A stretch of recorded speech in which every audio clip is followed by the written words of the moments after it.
Hey, everybody. Thanks for being here for our webinar for our January initiative, which is Unconstruct. I'm Christina Campbell, and I'm joined with Kat Crawford, and our missing partner, Kayla, is not here today, but her Bitmoji is here on the center of the screen.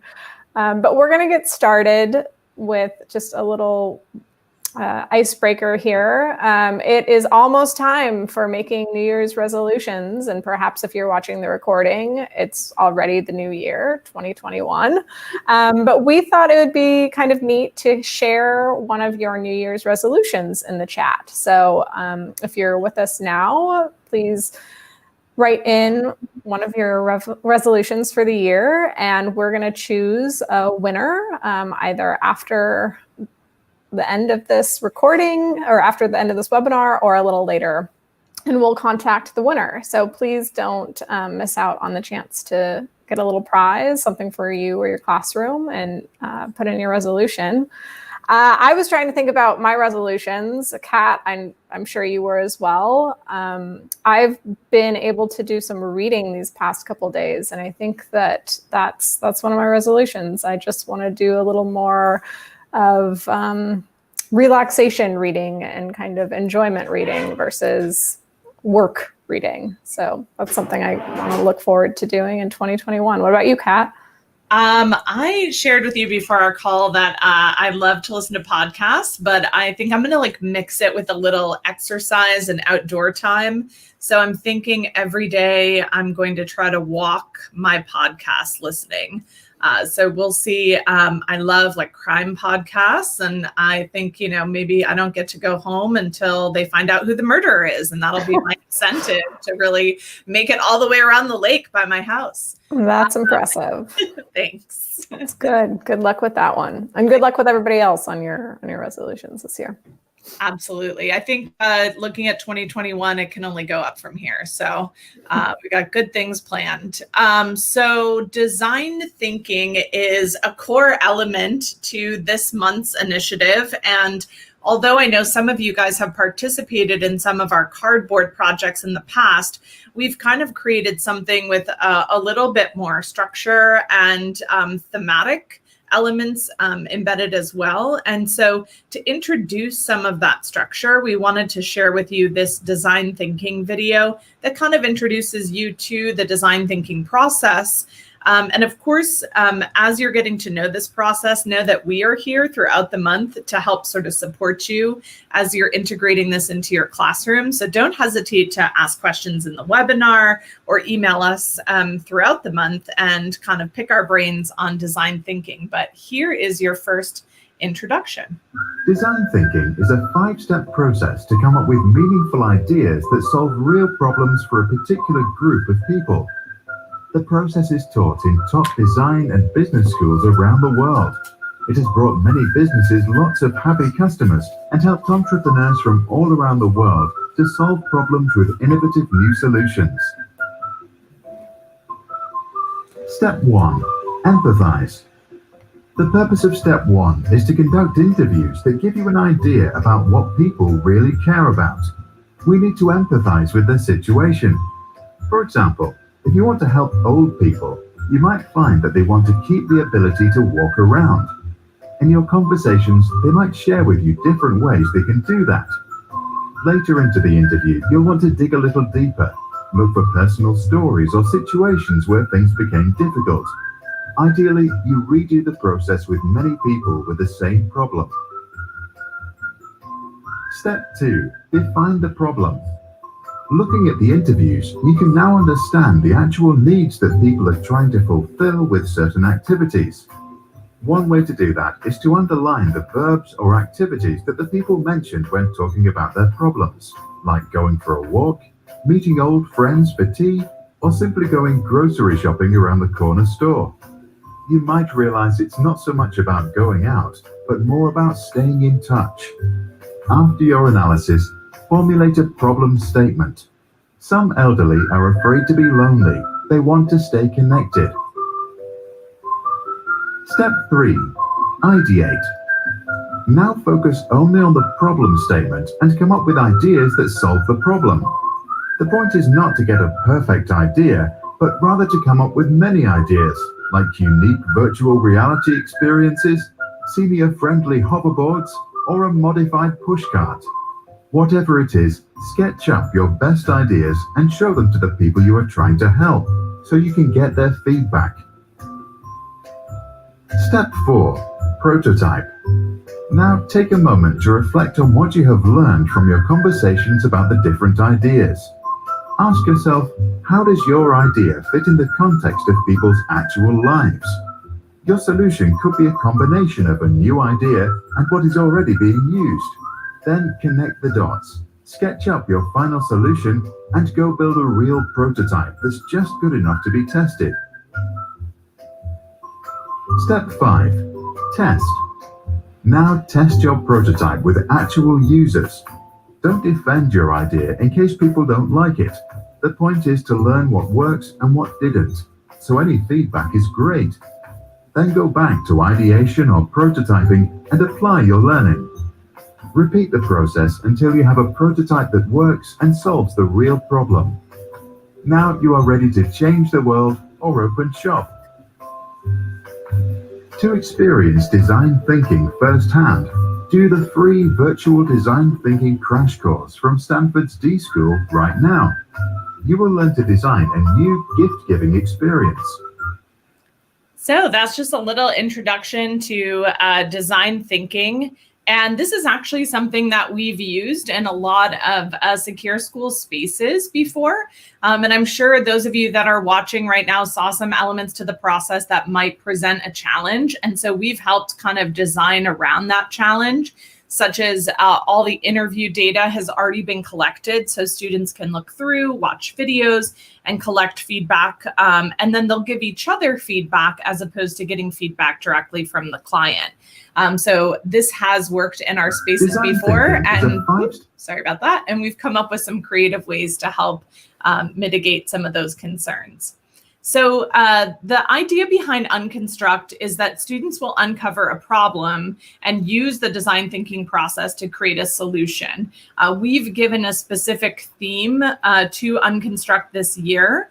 And that theme might change next year because this one is really specific to things that are happening currently, and we think will feel very authentic to students and will apply to a lot of the situations that folks are going through across the nation and kind of connecting students in the work that they're doing.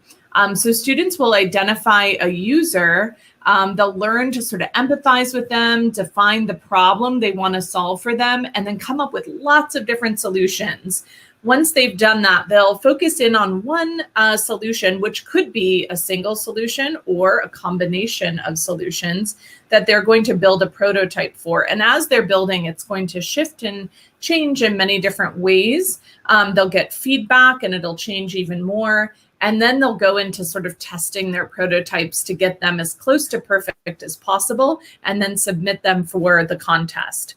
Our 2020 Unconstruct Challenge focuses on developing housing solutions for the homeless. So given the stay evictions during COVID, which actually was just recently extended to January 31st, students will explore to how the homeless population may be affected by this eviction stay notice and how they can brainstorm ideas to help the homeless population with housing options. This could be an entire house or a piece of a house that solves a unique challenge for a user. So let's dive into some of the different resources that you're going to see. The first, of course, as you're familiar with, are our slide decks. And the way that this course has been kind of divvied out, well, it may look a little different because of the design thinking process. And so each step, as you can see here on slide 2, is one of the design thinking steps here across the process. So you'll start with empathy. you'll move to define, ideate, prototype, and test.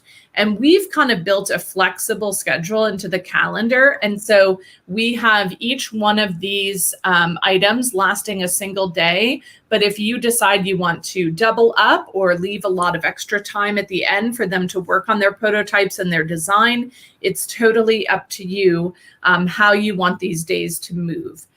Each day will start with an introduction video from myself or from Kayla, diving into that day's design thinking process. For example, this one is EMPATHIZE.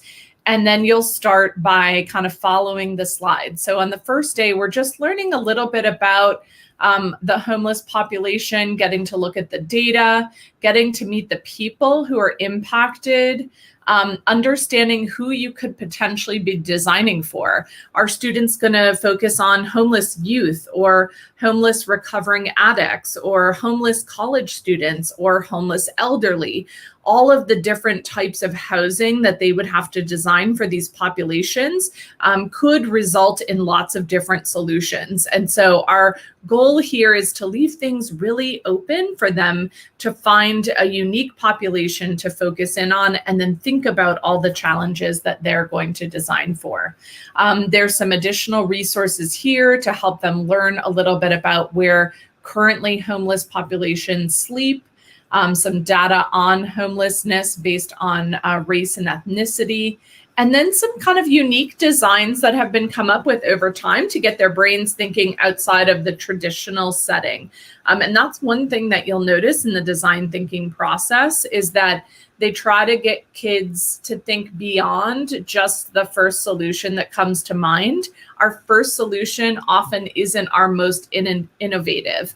And so this will really push you to thinking beyond that.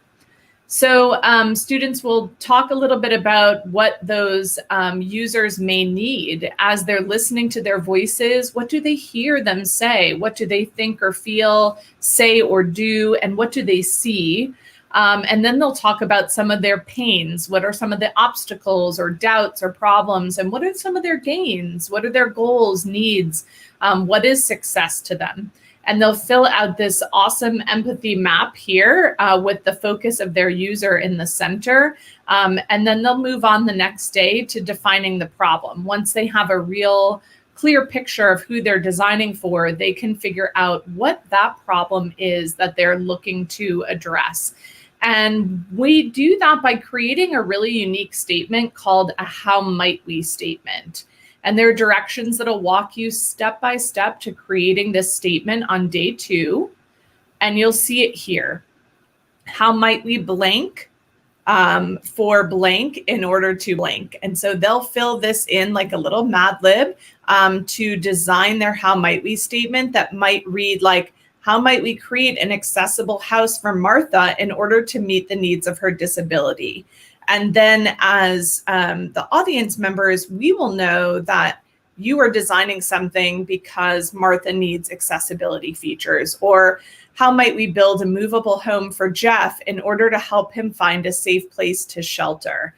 So these are the different examples that will help students craft their own how might we statement. One thing to note is that students will be asked to turn in their how might we statement with their project. This will give the reviewers some context as to what they're creating and designing for. I'm going to skip a little bit into day 3, which is our IDEATE day. This is a really fun day.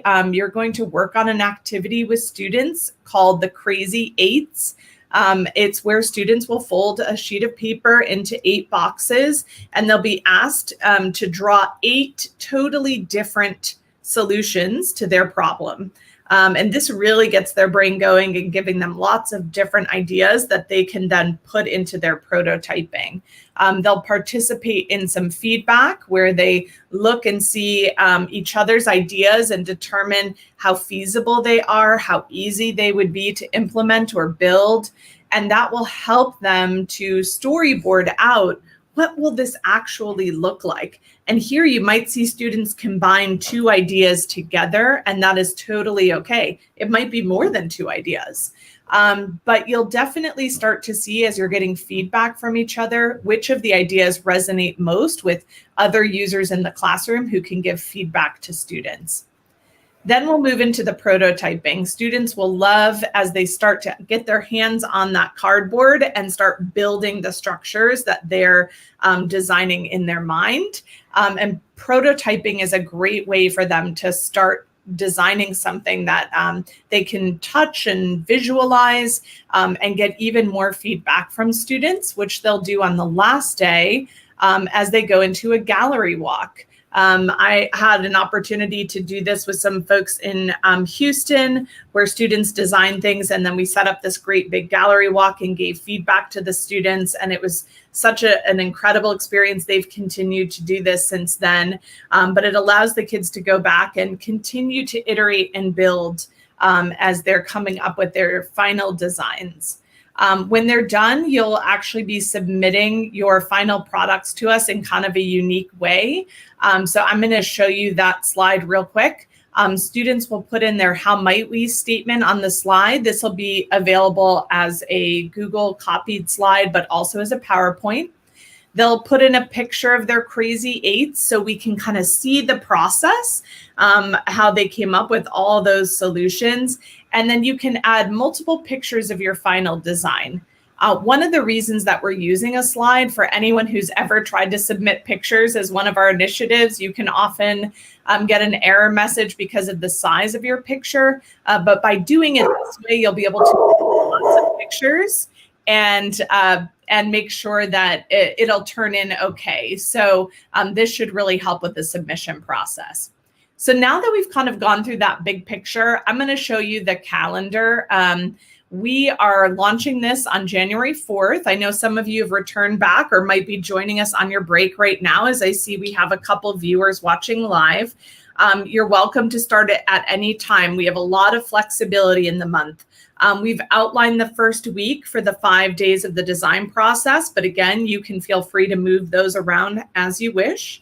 Then you will have the following week, our design days. So you can use that to continue to iterate and prototype and test. Or like we talked about before, doing 2 days for every step if you want to build in a little bit of extra time. The following week, you have the submission portal open from the 19th to the 25th. So you have a lot of time to submit your project. And what I think you're going to find really cool with this particular project is that we're allowing for some additional submissions. Students can work independently, they can work in groups, they can work in pairs, but you can submit up to 10 projects from every school. So that's going to be a really great way to participate. So we've given you a little extra time to get that ready. And of course, as you know, we try to provide really clear guidelines in our contestant guideline sheet here.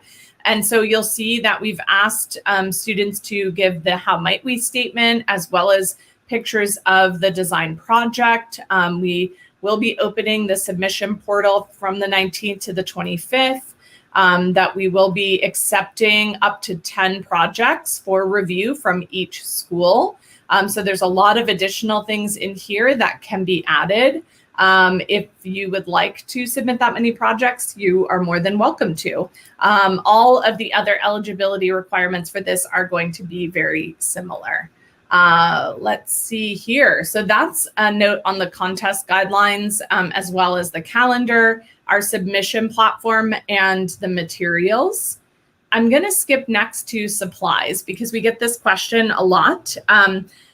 With Makerspace tools, cardboard is something that you probably already have an abundance of inside your facility. So now would be a great time to send that email to the kitchen or to the stockroom and just say, hey, if you're getting cardboard coming into your house, can you keep it? Or a mass email to the other teachers, hey, keep all those Amazon boxes and bring them to work because we're going to need them. So cardboard is a great thing. Duct tape is another way to adhere the cardboard and create those structures. You can also use Scotch tape or masking tape.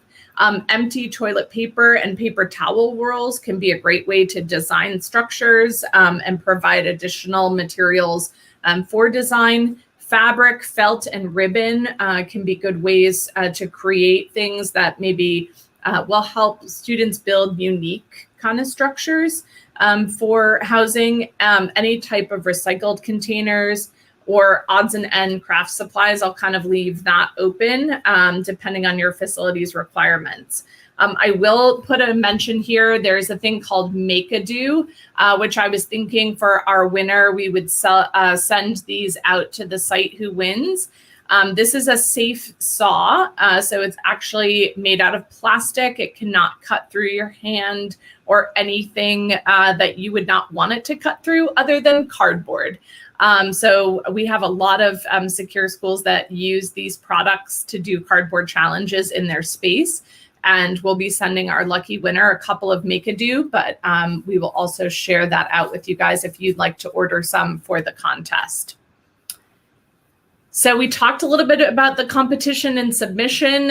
What we're looking for here is a little bit unique because we know everyone's challenge is going to be different. Their how might we statement might be focusing on different areas. Some kids might be designing a whole structure. Some students might be designing a piece of the housing to kind of meet a certain need for a user. So we're going to leave that really open to our reviewers, but we've been able to reach out to some really great design thinking folks in the ed tech space who are going to be joining us as the reviewers for this competition. And so we think you'll get a lot of great feedback, and please submit as many as you would like, up to 10 for your facility, to get feedback on the designs that you guys have created, because I know students really enjoy that. All right, well, I'm gonna open it up to any questions and answers. I do see some comments here of some New Year's resolutions. Yay! So I'm hearing some folks saying they love the project. It feels so drawn in. Yes, I love that. And I'm going to just put it out there if you guys want to throw in a question right now.